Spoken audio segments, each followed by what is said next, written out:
news. Former Southern Miss head coach Larry Fedora back in the head coaching game.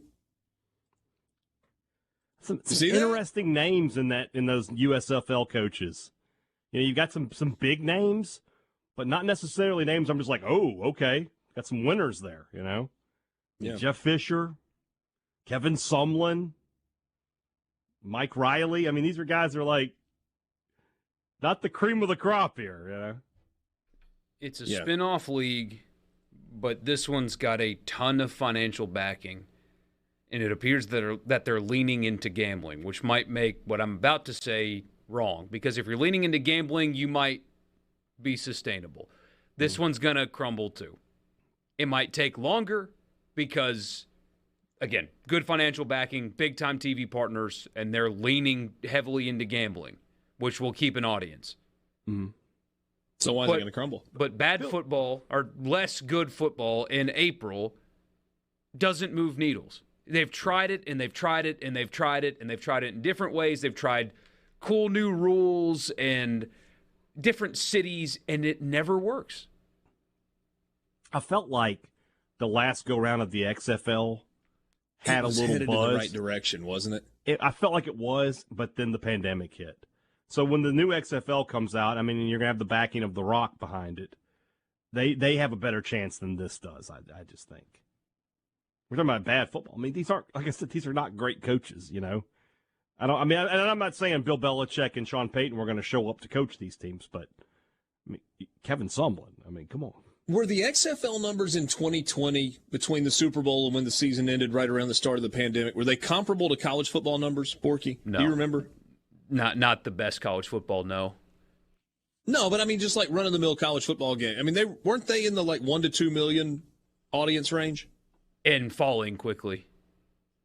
So it was more like a novelty at the beginning and then trailed off a bit?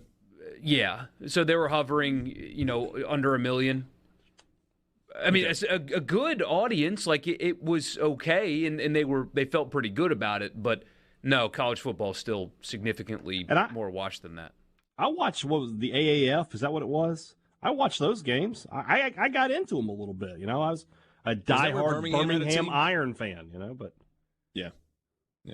And what's interesting is they're doing it in a centralized location, so they've got teams in cities, and they're using, at least in New Orleans' case, a little throwback. The New Orleans Breakers were a team that played in New Orleans.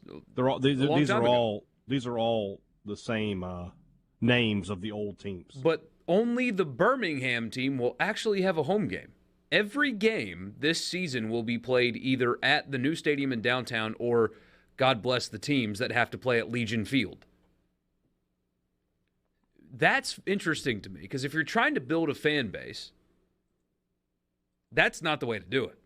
You tell somebody from New Orleans, hey, the Breakers, they got a game Saturday or Sunday or sometimes Monday or Tuesday.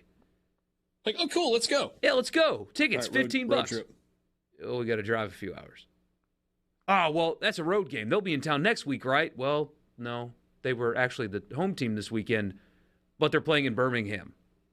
Every game is in Birmingham. I didn't know that. That's no chance to succeed. Come on. You got to be able to build up some fan Birmingham support supports football of all kinds, but is Birmingham going to support that? I mean, no.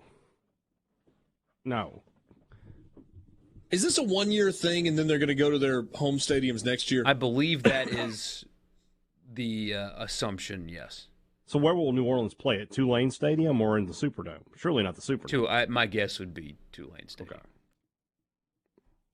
Which is a cool spot. Gilman Stadium. Oh, yeah, it's fine. Neat venue.